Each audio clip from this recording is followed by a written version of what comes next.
Okay, this is going to be a little bit of a long one, a little bit of a personal one, but I think there's some valuable stuff to discuss. So, I want to make this video because it's the end of an era. The open stage I've been hosting the past year and a half here in Portland has come to a sudden end due to the venue closing its doors permanently. So, I want to talk about a handful of things real quick. I'll try to be as I'll try to keep the pace up because there's a lot to cover. But what I want to cover a little bit is sort of my statistics that I kept on the open stage, sort of final picture of how it was doing, what I think of those in terms of like what went well, what could have gone better, what do I want to do differently or think about as I look for a new home for this open stage here in the coming year. I want to address specifically, I want to respond to a comment that a well-meaning person placed on the sort of the final, the announcement of the cancellation, that was sort of gently suggesting that I hadn't done enough to get the word out about the open stage. I want to talk about getting the word out in general, the challenges that are inherent in that, a pattern I see in the industry overall, and how I think it's best to kind of fight that fight, how to battle that challenge, and then I want to talk about kind of what's next. Like, what's my approach going to be? What am I thinking about? Taking all of that into account, what now? How to go about starting a new open stage? Sort of learning from this one and all the others that I've done in the past. So, that's a lot to cover, but let's get right into it. So, some numbers.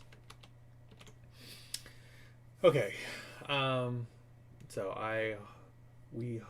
this ran for a year and a half, 79 total weeks, which pretty much on the nose. I think 78 is exactly a year and a half in weeks.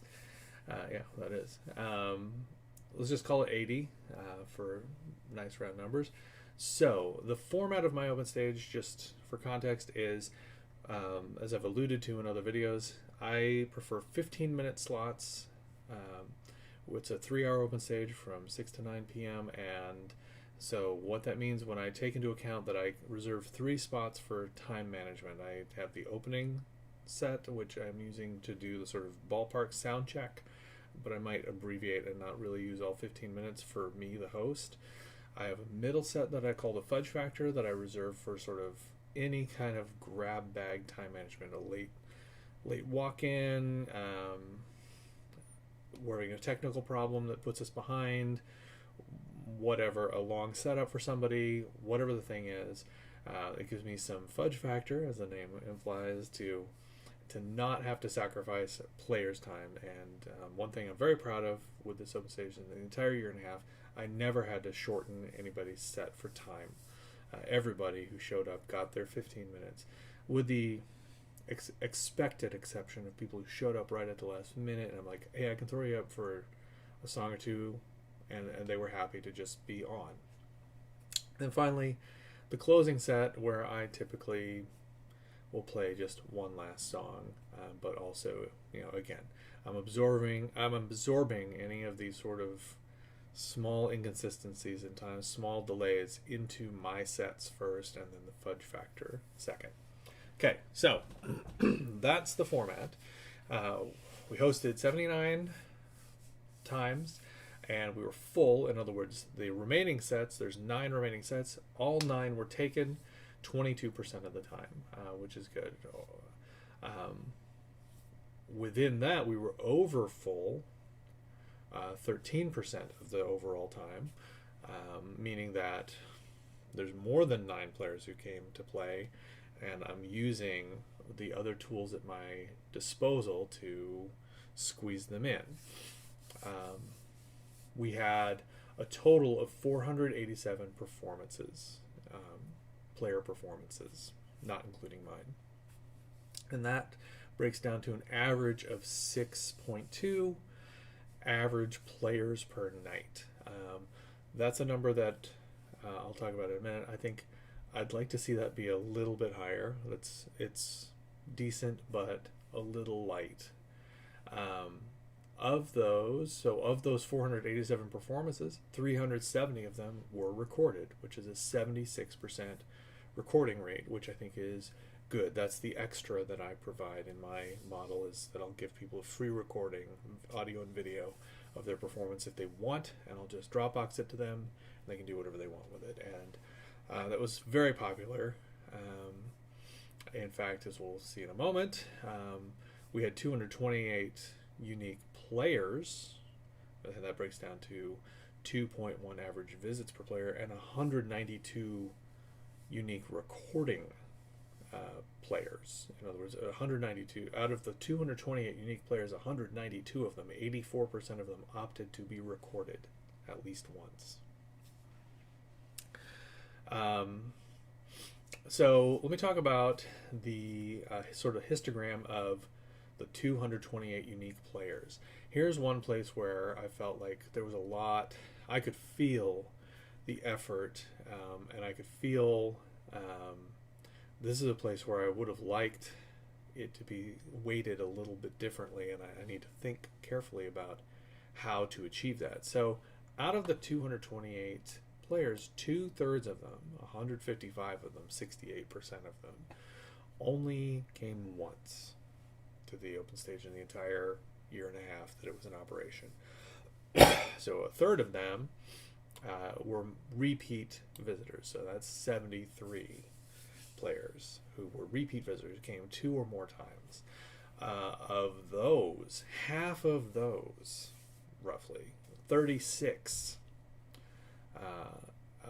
of those were people who just came twice. And then the remainder, 37, were what I would call regulars, were people who had come 3 or more times. And that's an arbitrary distinction, that to call it 3 or more times, but that's what it is. Within the regulars, we had a very small group of sort of dedicated regulars, 9 players, which is about 4% of the overall player weight, who came 10 or more times during the run of the open stage. And then we had another healthy group, 28, which is roughly 12% of them, who came between 3 and 9 times, somewhere in there. So those are like, there's a sort of wide spectrum of regulars who 3 to 9 times were showing up to play. So, like I said, so what do these numbers tell me? This is the most. I don't have a good comparison to other open stages I've run, because I didn't run this kind of in-depth analysis previously. But some of the things that stand out to me are, so there's a big difference in terms of where my focus is getting shifted and how to run the open stage when I get sort of the single most common number of players to show up was 7, and that was a good number for me. Just anecdotally looking back, if we had 7 or more players, then my focus was very much on the players running the show, managing the time, sitting back. When we have fewer than 7 players, then I have to start thinking like part of this takes me off the floor to play additional time, and so not only does it take me away from like the duties of catering to the players, but it also, just in my estimation, isn't a great look for the open stage if the host is coming back up to play. I want to avoid that. I want to just, other than the expected sort of end caps, I don't want to play in the middle of the show. I want that to be consumed with players. If we have 7 people, I can always like stretch their time, give everybody 20 minutes, something like that, and we're good to go. But if we start having 6 or fewer, then a lot of these players do not have an infinite number of songs they want to play. The second most common number of players to show up was 4, and that was a night where we had 4 is a night where I've definitely felt a little tight in the collar about it. So attendance, we had some seasonal shifts, but we also didn't have consistent attendance. I mean, that's really the story of these numbers. We made a lot of effort to reach out and get a lot of new people in. I feel very confident that I delivered on the sort of the things that I would want to deliver, the product I wanted to deliver, the sort of the John Steideman model, my the person I look up to as a host, who I mentioned in the first Open Stage Diaries, kind of this idea of what am I wanting to deliver? I want to deliver good sound, time. I want to be very good about time management, good sound, and something extra. So I can say proudly that I was very good about time management. That there was never a time where somebody got shorted on what they came and expected to receive. Everybody got their 15 minutes, except as an acceptable exception that I mentioned before. Sound, again, hard to say, but anecdotally, a lot of people complimented me on the sound, and I've got ears. I think I did a good job of getting a good, clean sound very quickly, getting people dialed in, getting a good blend, and letting them just do their thing and not have to feel like the sound's crummy and my performance isn't coming through. And then, as mentioned, the extra being the very popular recording feature. So I feel, there's always things you can improve, and I want to be humble that I could always do any one of those better than I'm doing, and I need to always be looking for ways to do those better. But nonetheless, I think those things are working well. I think I'm delivering. So why do we have to work so hard for attendance? That's the big question that comes out of the numbers, and that's the challenge going forward.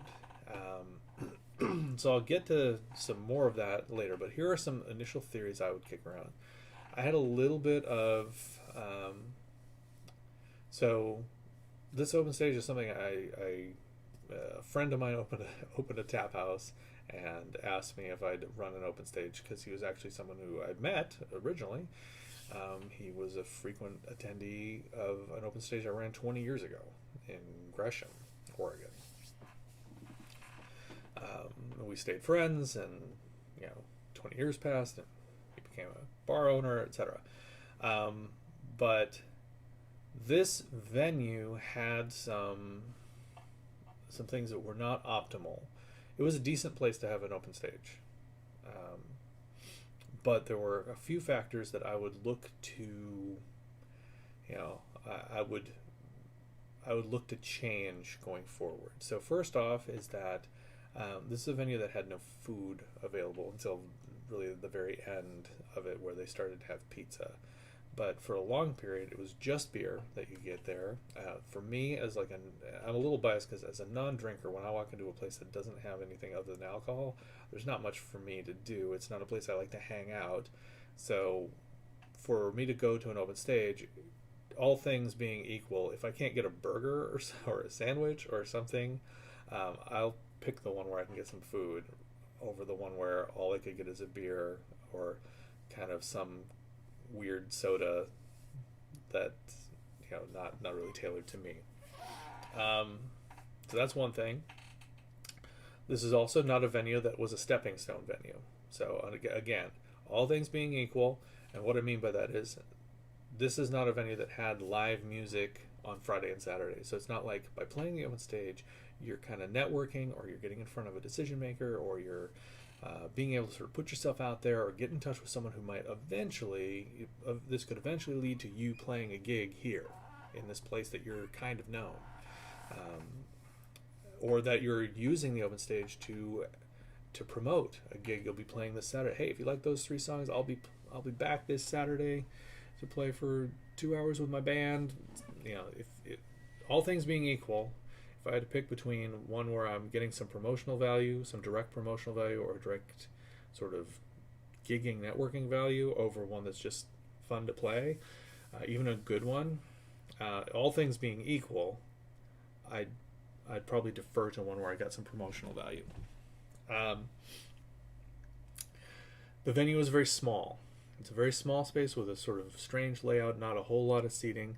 Now, it can be fun to be in an open stage with an intimate venue, but again, if the capacity of the venue is small, it's hard to bring in a ton of people, right? And there were times when we were at those overfull. I remember being out, we were out on the patio with the overfull status, and people were like, it was hard for them to, like, there wasn't enough seating for all the players to sit around and support each other. Some people had to go inside, some people had to, like, mill about.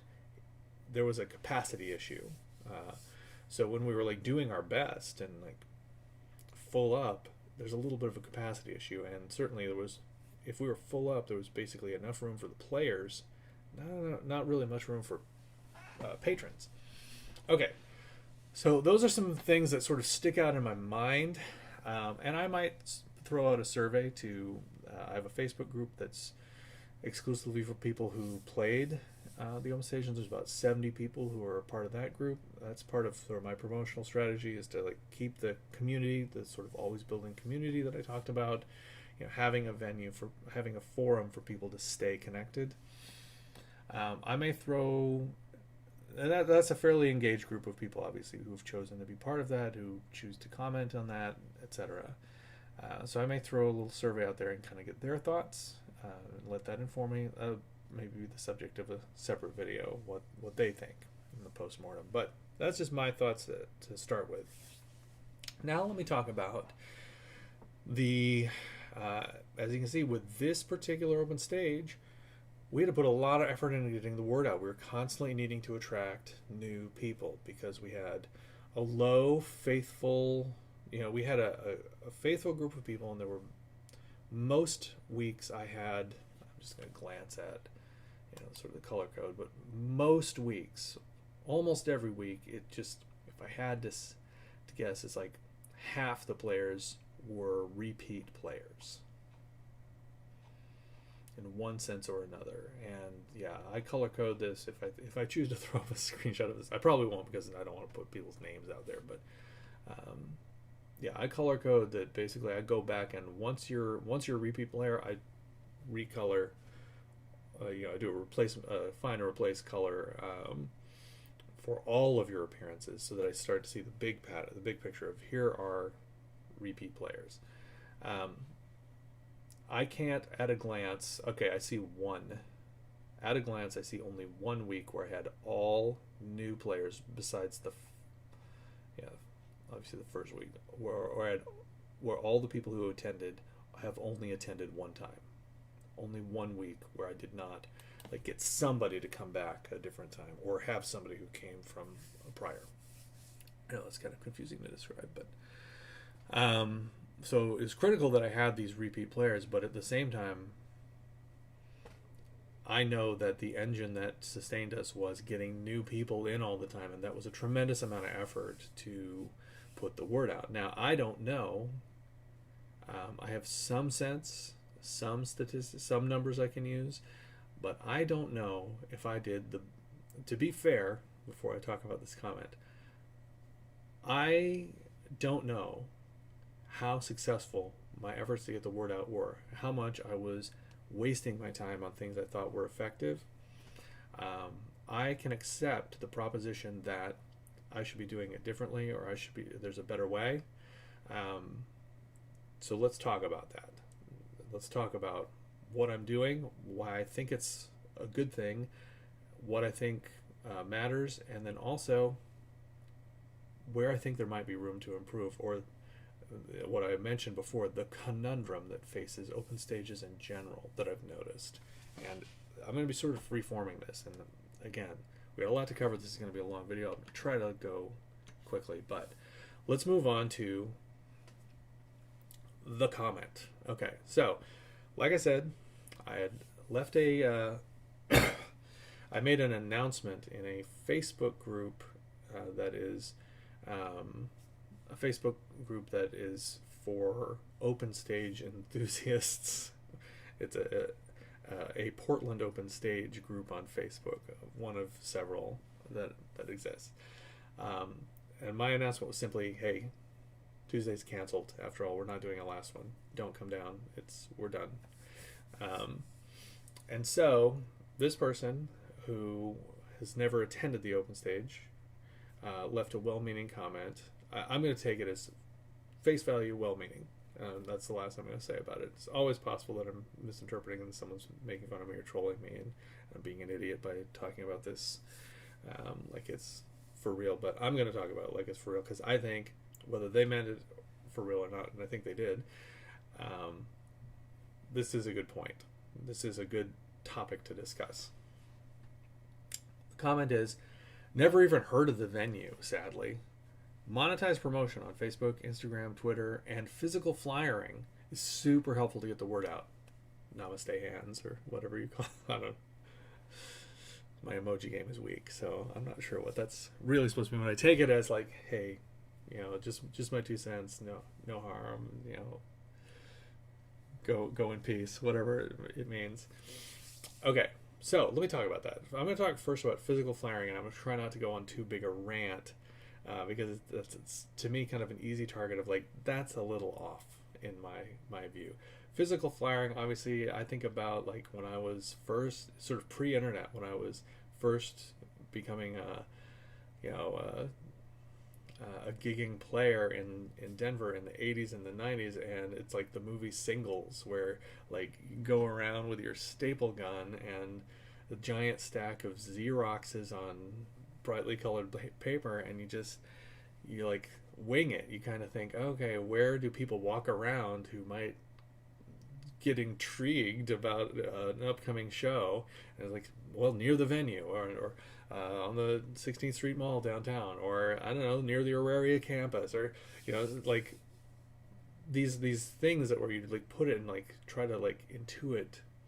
Again, pre-internet, where will you get people's eyes on a free advertisement for your show? Because you're not going to get a billboard, right? You're not going to get TV time or radio time. I knew a friend, Dave Potts, a singer-songwriter, who looked into the possibility of getting an ad for his upcoming shows on like the little slideshow that goes before movies at the Chez Artistes, one of our local like art house theater in our neighborhood. And he looked into like what it cost, and it was like more money than more money than he would possibly even make. I mean, it's a factor of 10. It was something like and they thought it was a very reasonable amount for something you're advertising. It was like $1,000 for a 3-month run. I doubt he was going to make $1,000 on those shows. So yeah, physical flyering. I said I wasn't going to be on a rant, but then there were anecdotes. That's where I fell down. Sorry about that. Okay. Anyway, physical flyering, I respectfully have to obviously disagree. I think that is come and gone. That's the way of the dinosaur. That's pre-internet. That's the best you could do. For the best bang for the buck is, I can, a stack of 5-cent Xeroxes. I can bang these around and hope that this garners some interest. But compared to like how people figure out to do stuff these days, they have it served up to them on their constant connection to social media and to the internet. If they want to go find out about it, it's going to be through Google. It's going to be through search engine that they determine that. And then there's still, what I will say that is a holdover of the dinosaur era, is word of mouth. Word of mouth still matters, but physical flyers on telephone poles is not worth the amount of time in terms of what I perceive to be the return. What I will say is the caveat, the one exception to that, it is critical. I agree. You in the venue need to make sure that there are flyers up in the venue, because anyone who comes into the venue, this is an origin point for word of mouth. This is a one-to-one physical interaction with a potential customer or someone who potentially could know a person who would be interested in this. So people who've come into the venue and are making their assessment about whether they might come back, yeah, it behooves you to make sure that it's that they are noticing, oh, there's an open stage here on Tuesday. Well, maybe they're a player, maybe they know a player, maybe they just want to come see some music. Well, if I come back, maybe I'll come back on a Tuesday. So that is important. Yes, you and the venue need to make sure that there are physical flyers for the event that are in the venue itself. Outside of that, telephone poles, etc., I don't think that really makes much difference at all. I don't think it's worth the effort. Maybe I'm completely wrong. Maybe I'm not thinking of it the right way, but I don't think that makes an effort. Certainly not in my town. Certainly not for the venue I was at. Like, there's not foot traffic I'm going to try to draw into that event. Or maybe I'm off base, but I'm leaving the flyers alone. Okay, the rest of it. So what I'd bridge into saying is that just like you want to work with the venue to make sure that there's a flyer in their physical space, you also want to work with the venue to make sure that there is a somewhat optimized flyer or really description blurb that can be found by search engines that's in their digital space. So what I would say, and I'm not an SEO expert, and I welcome anyone who wants to like get a little more nuanced about this.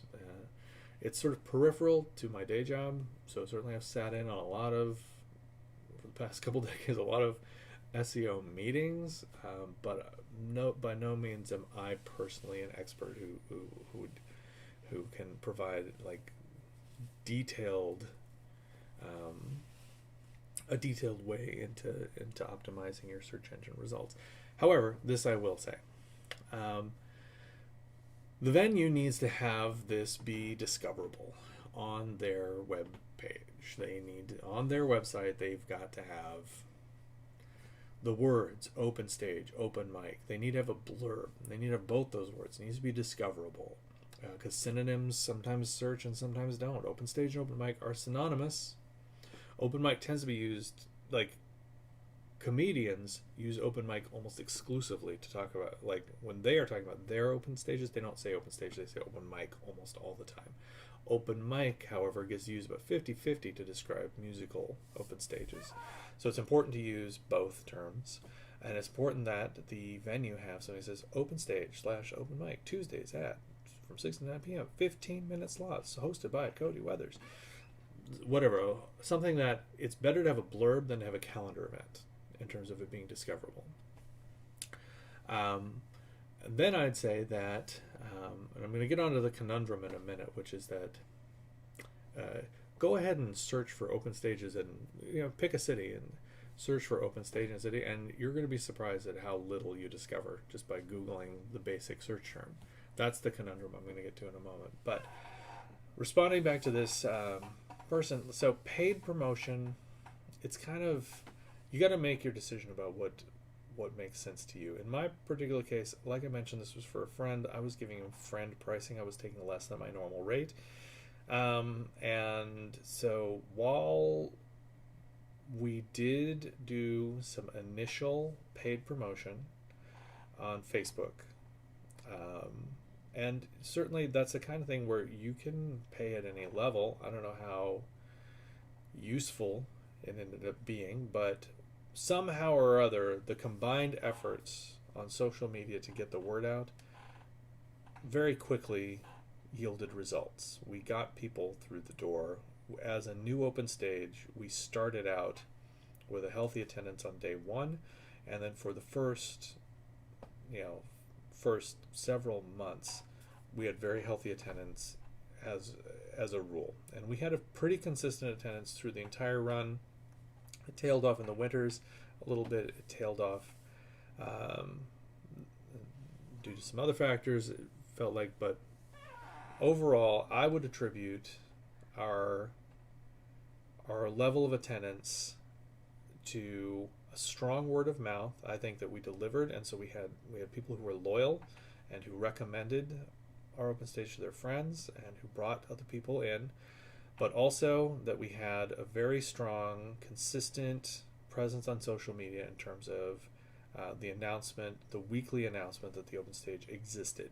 So anyone who was looking to answer the question of where is there an open stage in Portland and who thought to delve into Facebook to answer that question would easily find some mention of us in very obvious places like the aforementioned Facebook groups for Portland open stages, Portland musician pages, like these various Facebook groups. We were well represented across that board. If you were going to search in Facebook, I'm confident that you would find that we were among the answers to that question.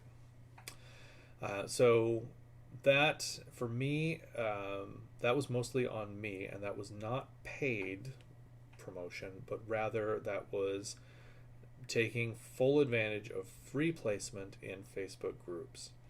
I would attribute most of our attendance to that. We did have a Craigslist ad, and we did have people who mentioned that that's how they heard about it, and who responded to the Craigslist ad. So I know that on a weekly basis, I'm just touching. That's another thing that was part of the fabric of how we promoted it, and I would never not do that since it's free. But I also don't think it was as effective as social media. My analysis of social media, I had I think I'll have to look at this real quick, but I think I had my ad schedule was, I had about 30 Facebook groups that I posted in on a 3-day schedule. I would do 2 days prior, 1 day prior, and day of. And I rotated I moved which groups were in those different.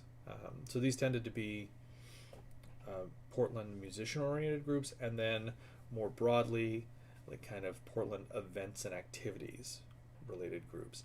And I would calibrate who was in, who was 2 days before, day of, or a day prior, or day of, based on kind of a loose engagement metric, just purely based on likes or likes per capita.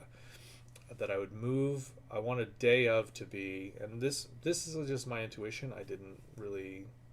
I'm not sure how effective this was, but it was just my intuition, is that highly engaged groups, I wanted to be day of. Like, if there's something about this group where me posting this notice leads to some likes, leads to some demonstrable interest, I want them to be like closing the deal. Like, oh, they're liking it today, it's tonight, maybe we'll come down. And again, anecdotally, I would see certain familiar names, like in the notices I got. I would often see that one of those people happened to be someone who did come down.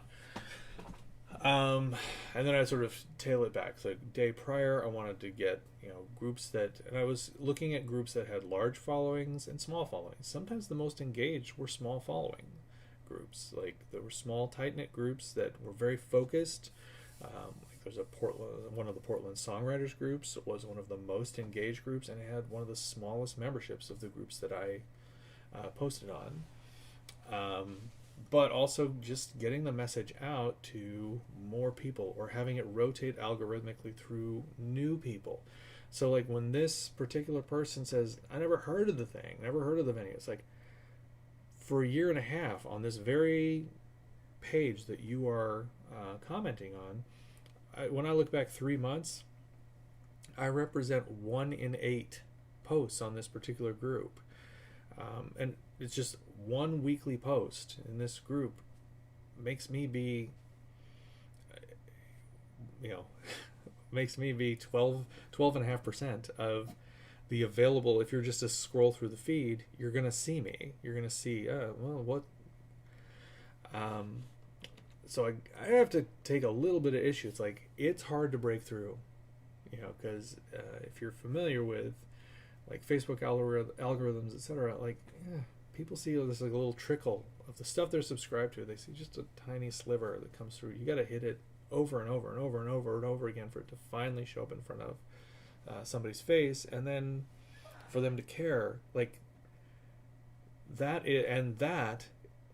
to suggest that physical papers on telephone poles can compete with even that is I think naive. But again, I'll leave the physical firing alone. Okay, so That's maybe a little bit of some insight into kind of the things that I'm thinking about, the things that I'm keeping track of, and the degree to which I'm analyzing or thinking about how to get the word out. It's obviously incredibly important with any kind of music, any kind of promotion. How can I get the word out about the thing that I'm selling? In this case, I'm selling an open stage. I'm selling an opportunity for you to play and get 15 minutes. And come on down, buy a beer or a burger or a slice of pizza, come on down and have a good time, and let me deliver that good time so that you feel like coming back. Okay, so the conundrum. In this past year, I traveled to Denver, my hometown, and also to Dallas. And while there, while in both those places, I wanted to play some open stages while I was in town. And I discovered something that I kind of knew from before. It's hard to answer that question in just a few minutes' time. So I knew from self-scouting that a Google search of Portland Open Stage or Portland Open Mic will turn us up, but it's in general doesn't even begin to scratch the surface of the big picture. So I think I'm gonna throw this screenshot on. So I'm talking about it as if I'm gonna edit in this screenshot, but so I better do it now. I'm gonna share with you. This is a quick, or it's not quick, but this is a geographic analysis of Portland open stages, Greater Portland area open stages that I performed for myself to try to look as I move forward and look to like host another open stage. I want to have a sense of like where I'm competing, both for day of the week and area, part of town, and some sense of where I've actually maybe been to these open stages and scouted them. There's some that I think are really good, that are really well run. There's some that I think are they're decent. They're sort of they're kind of middle of the pack. They're typical. They're good. There's some that I think have some issues, but are still competitive. But they have something that I think that I perceive to be like a weakness of how of their format or of their equipment or something. And then sometimes there are ones where I think that they're seriously flawed, and I've talked about one of those. And I don't want to name names, but I've talked about in one of the previous diaries one of sort of a negative experience. Nice people who just were in over their head hosting, and some of my thoughts and lessons learned about that. So anyway, this map that we're hopefully looking at kind of shows that there's a lot of open stages in the area that these are ones that I know existed at some point in the past few years. I don't know for sure they're all still current. It's 32. There's 32 stars on this map. This does not include mine, which is obviously no longer happening. But like I'm looking, obviously I made the map to sort of cluster where they're happening, when they're happening, so that as I think about hosting again, I can be looking at a place where, well, there's not very many happening here on Tuesday, for instance, but it would be silly for me to be the fourth, silly for me to be the fifth one on a Monday near downtown. That would be ridiculous. Like, that's a lot of competition in the same area on the same night. Stuff like that. Anyway, I guess the point I wanted to make, though, about the conundrum is, if I were to search, there is nowhere that I would actually get a result that is all of these, or anywhere close, or even half of these, in a single list. There are sites that where that's their mission, is to provide a single list of all the open stages in a town. But those do the best they can, but they're reliant on user submissions typically. Um, and so the eye opener for me here was that if I try to self scout, yeah, I would find my open stage and I'd be happy to find it, but it's of concern to me that there's no place that shows the big picture. And so um, that was the problem I ran into trying to find open stages for Dallas and Denver. So I know it's not just a Portland thing, is that I really had to like turn to social media and start asking like I had to ask the silly question everyone's always like rolling their eyes about, which is, are there any open stages on Tuesday? And then I've responded to that question so many times. Yeah, I run one. There's always somebody who says, just go over. You should be just go to Portland Open Stage and you'll see them all. No, you won't actually. You'll see a handful of them, and it won't necessarily reflect everything that's happening. So if you're a host of an open stage, I think you need to be aware that all of the social media notifications are ephemeral. They fade. You need to keep it current. You need to keep it churning, keep it going, and you need to think of anything you can do to increase your discoverability on search engines. Obviously, the big one, Google, of course. And so this includes things like, trying to tell people you can review this place and you can talk about the open stage. That actually helps a lot if you make a Google review of this venue and you talk about the Tuesday open stage, and if you loved it, give it a review. Give it a Yelp review. Making sure, like I mentioned before, your venue's got to have a blurb, not just a calendar event. Don't be lazy about it. Have a blurb about this open stage. You need to have a blurb on your own webpage if you're the host. Like, I host an open stage on Tuesdays at this place. There are various calendar events that, for instance, here in Portland, it's let's say the Willamette Week or the Mercury, and Denver was the Westward. Every city I've lived in has got some little sort of local newspaper that is, of course, at this point transitioned to being 90% online, that's got an event calendar. You need to submit to as many of those as you can find that are relevant, because it's just got to come up as a volume of hits that mentions your name. That if someone is looking for an open stage, whatever they choose to click on, you're in that list. And that's the trouble that I've found, is that it's such a giant space to cover. And, I know that there are tons of open stages. Dallas is a huge city. And, I struggled to find 3 that I could verify were happening. And I went to 3 while I was there. And one of them was one that I only found out about from asking another player, from word of mouth. I'm like, well, what open stages do you go to? And he told me about one that I couldn't find at all in any kind of search, and that the venue didn't have any mention of the open stage. But I knew from talking to him it's happening. So that's part of the struggle.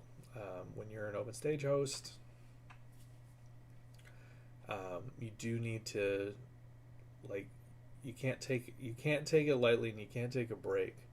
You must constantly be getting the word out there. Paid promotion can do some of that legwork for you, but ultimately you can't just rely on that like this. And the indices of how you can put it in front of people also gets a little bit tricky. So what's next? I've talked about a lot of what's next, but for me, what's next is a careful analysis of sort of combining all these lessons learned and looking for a new place to host. So I'll be looking at this map and sort of the analysis of where's my competition, and looking for a time and a place where there's not something already happening. And then I want to also, look at sort of the aspects, the facets of the venue itself. I want to pick a place that ideally has good food, has a, you know, it's a fun place to come anyway. All these, like, balance of other factors pick me. That, yeah, there's a great burger here, and yeah, it's, you know, there's really, it's a comfortable place to be. There's a lot of seating, and you can bring your friends, and there's always going to be somewhere to sit. And yeah, they have live music on Fridays and Saturdays, and